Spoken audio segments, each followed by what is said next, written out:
While the human kids are about to go back to school, how do you make this easier for our dogs? We'd like to welcome back Dr. Karen London, certified applied animal behaviorist and a certified professional dog trainer. Great to see you again.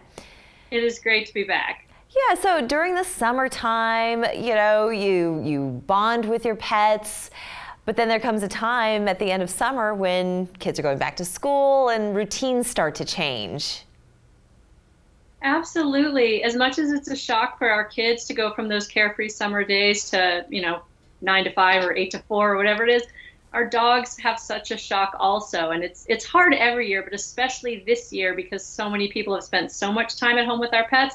And it's shocking for our dogs to see their best play buddies go off to school. Absolutely. And it's hard on them. It's true. And to make the distinction, what we're talking about is not separation anxiety, which you say is a clinical issue, as opposed to what we're discussing today. Right. Dogs with true separation anxiety is definitely something that you should consult with your veterinarian about. It's a serious condition of, a true disorder. What we're talking about is dogs who are just, they're bummed out that the kids are headed back to school, routines change, and it's hard on all dogs, no matter what their summer's been like, but I'm not really talking about dogs with a true separation anxiety. Right. Maybe you can give us a couple of symptoms that distinguish the two. Well, a lot of it's really a matter of severity, but if dogs are truly having actual anxiety and true separation distress when they're left alone, that's separation anxiety. And for more details, it's best to talk to a veterinarian. But the difference with this is kids that just or dogs that look sort of longingly out the window or a little bit sad are very likely the ones that you can distract and help out. Ones with true separation anxiety that you can't leave them alone even for a moment or they'll be in a true panic. Right. Okay. And so how do we then, going back to the dogs that get maybe a little bit bored or a little bit sad to see you walk out the door for some hours, what are some of the best ways of dealing with that? Well, it's all about planning. Planning is always everything. So ideally, you can plan ahead before kids are going back to school and help give the dogs a little bit of experience, even if you're just gone for, half an hour or 10 minutes. I mean, make sure they get some experience being left alone before, everyone's gone at school and at work.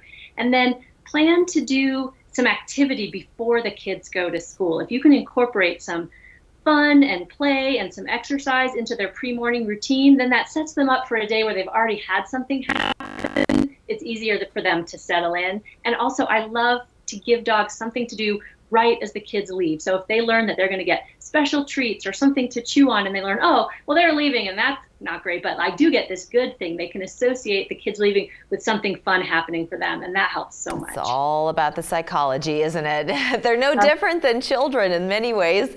To crate or not to crate? What do you recommend?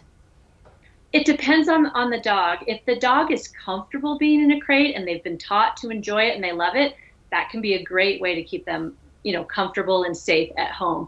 If they're not used to it, you don't want to just put them in it and be like, well, the kids are gone, so let's just put them in the crate. It's all about whether they're used to a crate.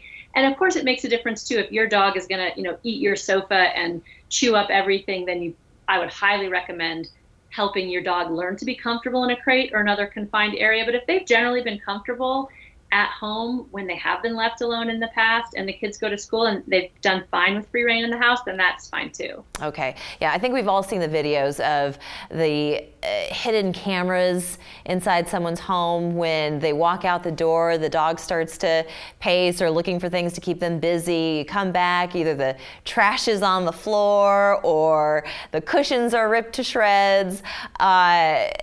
What can you do to ease the dogs into it so that it's not just cold turkey? Well, short absences leading up to larger ones is helpful. Lots and lots of exercise and mental stimulation before you leave them alone, and then give them things to do while they are at home. And also, simple things like putting your trash can that's under the sink in the garage so that the dog can't get to it, or keep them in the room where they're not likely to get into things. So set them up for success by removing those things that give them temptation and cause them trouble. I think it's great to teach dogs that you can't chew on this, but it's not that they can't chew. You can chew, but on these things that I give you. So give them plenty of things to keep them occupied. Okay, I think that's wonderful advice. Dr. London, thank you so much. My pleasure. We're back in 2 minutes.